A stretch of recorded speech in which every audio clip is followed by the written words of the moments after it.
मुनीफ फारूक साहब, आपकी तरफ मैं ये चीज लेके आना चाहूंगी, क्या आप समझते हैं कि इस चीज से मजीद चीजें उलझ गई हैं या फिर एक चाय वाले ने पाकिस्तान भारत की किस्मत बदल के रख दी है? हमारे ऑक्सफोर्ड ग्रेजुएट इनके दिमाग क्यों बंद हो चुके हैं?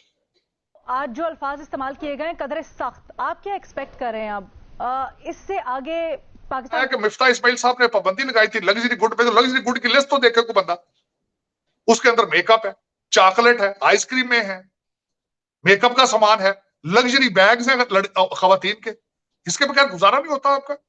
खास तौर पे वो जो साजिशी बयान, भुट्टो से लेकर मिस्टर हैंडसम तक से सारे हार्वर्ड और ऑक्सफोर्ड ग्रेजुएट हैं, इनके अंदर नेशनलिज्म नहीं है, ये खोखले लोग हैं। लेकिन उससे जो पीछे हुआ उसमें बहुत सारे सवालिया निशान हैं और बहुत सारी चीजें हैं जिनको अभी एड्रेस करना बाकी है।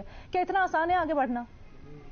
आपने माइंड बना लिया है तबाही का। आपने 76 साल मेहनत की है कि पाकिस्तान को खत्म किस तरह करना है।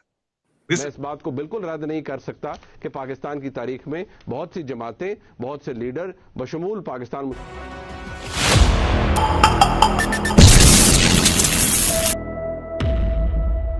बल्कि मैं ये भी कहूंगा कि आज आपके फॉरेन रिजर्व के हालात भी ये हैं कि इस पे भी आपको कंसेंसस की जरूरत नहीं है, आपको टेक्नोक्रेट गवर्नमेंट की जरूरत है। मैं जो कि एक स्टूडेंट हूं पॉलिटिकल साइंस का, जो कि गलत समझता हूं मैं टेक्नोक्रेट गवर्नमेंट एक ऐसी गवर्नमेंट आए जो कि नॉन इलेक्टेड हो, लेकिन इस वक्त जो हालात आपके इलेक्टेड लोगों ने कर दिए हैं, पाकिस्तान की मजबूरी है टेक्नोक्रेट गवर्नमेंट की। अब मैं बताना चाहूंगा कि इस वक्त पाकिस्तान इसके ऊपर ओपिनियन क्या चल रही है। नून लीग अल्टीमेटली वो चाहती है कि टेक्नोक्रेट गवर्नमेंट ना आए, हम ही इस सिस्टम को कैरी ऑन करें, लेकिन उनके हालात ये हैं कि हर मिनिस्ट्री जो है इस्लामाबाद के अंदर वो एक हर पार्टी ने अपने अंदर तकसीम कर ली है, जो कि एक दूसरे के साथ वो कोऑपरेट नहीं कर रहे, अपनी मर्जी से लूटमार हो रही है। इसका कोई हल नहीं है, रोका नहीं जा सकता। You have to create an law, you have to create an order, you have to create an organisational system.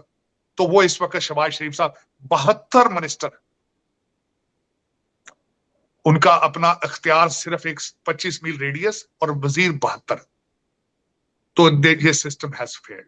दूसरी तरफ पे पंजाब 66% पॉपुलेशन, 500 अरब खजाने में मौजूद था अकॉर्डिंग टू बाजवा साहब। परवेज लाई साहब जब आए थे 500 अरब मौजूद था, आज एक पैसा भी नहीं। इस वक्त जिस इंसान के पास स्मार्टफोन मौजूद है, उनके बरखुरदार के जहाज की तस्वीरें उनके हर एक पाकिस्तानी के हाथ में है कि वो किस तरीके से न्यू ईयर मनाने के लिए स्पेन जा रहे हैं। ये उस मुल्क से उड़े हैं जहां इस वक्त 20 किलो का आटा 2500 रुपए का है, जहां पे एवरेज इस वक्त शहरों में रहने वाले लोग, शहरों में रहने वाले मुलाजमीन एवरेज पाकिस्तानी की तरह 25,000 रुपए है। वहां पे कंसेंसस चाहिए या सख्त हाथ चाहिए? मेरे ख्याल में सख्त हाथ चाहिए। आप इस पॉइंट पे बड़ी मेहनत के साथ 76 साल की मेहनत से यहां पहुंचे हैं, इनको डील करना आसान नहीं है। It's a big task, it's a uphill battle. लेकिन ये किस तरह होगी, ये कोई मर्द वाहिद करेगा, मर्द मोमन करेगा, ये वरना पॉसिबल नहीं। अब दूसरी तरफ मैं बताना चाहूंगा टेक्नोक्रेट गवर्नमेंट इस चीज का हल है या नहीं है। मेरा पहला सवाल ये होगा कि ये IMF के कर्जे की वजह से, IMF की किस्त ना मिलने की वजह से आज हम बातें कर रहे हैं टेक्नोक्रेट गवर्नमेंट की, सिर्फ यही वजह है। आपको 3 बिलियन सऊदी अरेबिया दे देता तो आज टेक्नोक्रेट गवर्नमेंट नहीं, इसकी बातें नहीं होनी थी। वो सऊदी अरेबिया ने आपको 3 बिलियन क्यों नहीं दिया? क्योंकि आपकी IMF की किस्त जो है वो लेट है। IMF को रिजर्वेशंस क्या है, अब मैं वो बताना चाहता हूं। एक तो वो कहते हैं आपसे कि 800 अरब रुपए के नए टैक्सेस लगाए, आप अपनी पेट्रोल की सब्सिडी खत्म करें। तीसरा सबसे बड़ा इतराज ये है कि जब भी हमारे पास कोई आता है बात करने के लिए तो वो मिनिस्टर ब्रांड न्यू होता है। ये आखिरी प्रोग्राम शुरू करने वाले शौकत तरीन साहब थे, जिनके ऊपर खुद नैब के केसेस थे, जो एस्टेब्लिशमेंट उनके खिलाफ थी, लेकिन हमारे मिस्टर हैंडसम ने इंसिस्ट करके उन्हें मिनिस्टर बनाया था।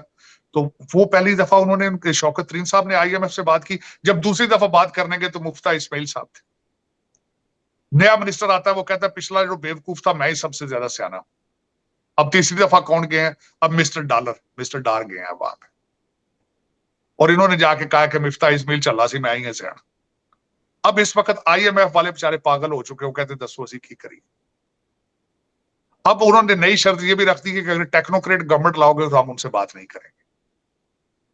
तो इस वक्त आप आप इस वक्त बंद गली में आ चुके हैं, जो आप practically you have gone bankrupt, you have gone on default. IMF का जो पैकेज है वो भी पाकिस्तान का हल नहीं है। मेरा आज जो क्वेश्चन आपसे ये है कि पिछले जो IMF के जो आपने किए थे प्रोग्राम, उनके पैसे कहां गए? पाकिस्तान से 3 करोड़ अगर सऊदी अरेबिया से आता है, उसमें से 1 पैसा भी पाकिस्तान नहीं पहुंचेगा, वो सीधा दुबई और लंदन जाएगा।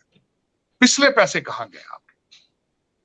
आज मैं कैलकुलेट कर रहा था, आपके चीफ मिनिस्टर साहब के जो बरखुरदार हैं, जो नेक्स्ट इन कमांड है शहजादा सलीम साहब है, जो स्पेन गए हैं जिस जहाज पे, उसका दो तरफा के जाने और आने का $1,60,000 खर्चा आता है, $1,60,000। अगर पैसे की इतनी फरावानी है, अगर आपके हालात ये हैं, तो फिर IMF का तो पैकेज आपको चाहिए ही नहीं है। आप थोड़े से पैसे चोरी परवेज लाई से उधारे ले लें आप।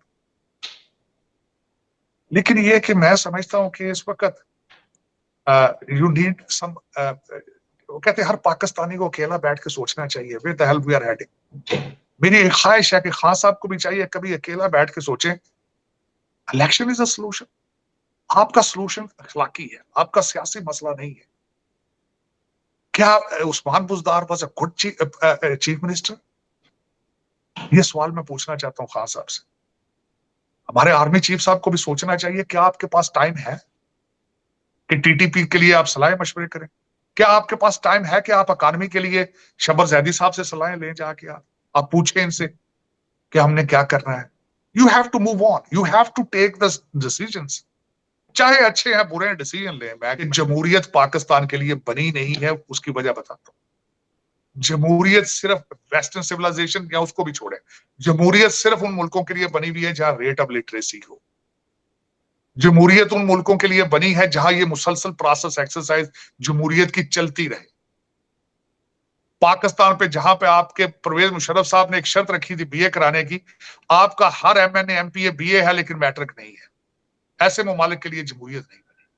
सिंसियर डिक्टेटरशिप होती है ऐसे ममालिक के लिए, या किंगशिप होती है ऐसे ममालिक के लिए, जहां एक आदमी के हाथ में डंडा हो और 22 करोड़ लोगों ने छितर मारी जाए बस। This is how the countries behave, जिस तरीके से पाकिस्तान के अंदर इस वक्त हो रहा है। जब आप कंट्री चलाने वाले सारे प्रॉपर्टी डीलर हैं, तो वहां पे आप क्या समझते हैं जमहूरियत काम करेगी वहां पे? और आपका क्या ख्याल है, IMF को नहीं है पता? आपका क्या ख्याल है, आपके पड़ोसी मुल्कों को नहीं पता आपकी आप अखलाकियात की किन पस्तियों को टच कर रहे हैं? पाकिस्तान में तो लोग अभी टिकटॉक पे बिजी हैं और अभी तक खान साहब की वीडियो से ही एंटरटेनमेंट हो रही है, लेकिन हालात बहुत सेंसिटिव है, वेरी सेंसिटिव। एक चाय वाले ने भारत की किस्मत बदल के रख दी है। हमारे ऑक्सफोर्ड ग्रेजुएट इनके दिमाग क्यों बंद हो चुके हैं? सबको पता है किस तरह चेंज हो सकती। आज मुझे मैं 10 मिनट के लिए मुझसे पूछे, मैं 10 मिनट फिंगर टिप में बताता हूं कि how to save Pakistan. Import बंद करें ये। आप फॉरेन चॉकलेट, मैंने आपको बताया कि मिफ्ता इस्माइल साहब ने पाबंदी लगाई थी लग्जरी गुड पे, तो लग्जरी गुड की लिस्ट तो देखे को बंदा, उसके अंदर मेकअप है, चॉकलेट है, आइसक्रीम में है, मेकअप का सामान है, लग्जरी बैग्स हैं खवातीन के, इसके बगैर गुजारा नहीं होता आपका। तो दर हकीकत पता सबको है। चीमा साहब, आपकी रूलिंग एलीट सारी बार की पड़ी है, बच्चे भी इनके बाहर पढ़ते हैं, लेकिन करेगा नहीं, करते नहीं ना। मैं भुट्टो से लेकर मिस्टर हैंडसम तक से सारे हार्वर्ड और ऑक्सफोर्ड ग्रेजुएट हैं। इनके अंदर नेशनलिज्म नहीं है, ये खोखले लोग हैं, सबके बच्चे बाहर हैं। मैं समझता हूं खान साहब के लिए शर्त होनी चाहिए, खान साहब अगर आपने पाकिस्तान का प्राइम मिनिस्टर बनना है, 3 बच्चे आपके पाकिस्तान में होने चाहिए, और आपका नाम ECL में आपके बच्चों का भी होना चाहिए। आप बने फिर प्राइम मिनिस्टर आप इसका। लोगों के बच्चों को कहते हैं कि ये सियासत नहीं जहाद है, अपने बच्चे आपके 4 दिन नहीं रुके पाकिस्तान में। यही तो जुल्म है इस कंट्री के साथ। और अगली शर्त होनी चाहिए टेक्नोक्रेट गवर्नमेंट की, जिसने आगे वजीर बनना है बच्चे साथ लेकर आए, अपनी नेशनलिटी छोड़ कर आए, उसका नाम ECL में होना चाहिए। पता है सब कुछ, चीमा साहब करना नहीं चाहते। आपने माइंड बना लिया है तबाही का। आपने 76 साल मेहनत की है कि पाकिस्तान को खत्म किस तरह करना है। उन्होंने पाकिस्तान के जख्मों के ऊपर नमक फेंका है, और मैं कहता हूं तो खाद महंगी है, बिजली नहीं आ रही, पता है सबको, पता, कोई नई बात नहीं। लेकिन मैं गारंटी कर देता हूं आर्मी चीफ साहब को भी पता होगा, हर चीज का पता होगा उन्हें, पता होगा उन्हें कि 2500 रुपए का आटे का थैला, पता होगा, गारंटी कर देता हूं। लेकिन एक शख्स, वो पता नहीं, वो अभी तक पैदा नहीं हुआ। पाकिस्तान में 22 करोड़ लोग रहते हैं, लेकिन एक इंसान पैदा नहीं हो रहा वहां। ये दुख की बात है। ये मैं सोचता हूं, मैं हिस्ट्री का बड़ा शौक है मुझे, और जब भी हालात खराब होते हैं किसी कौम के, वहां लीडर उन कौमों को निकालते हैं उनमें से। मुझे वो मर्द वाहिद वो अभी तक नजर नहीं आ रहा 22 करोड़ लोगों में। I am so sorry to say that. I am Pakistani myself. I am Pakistani my self.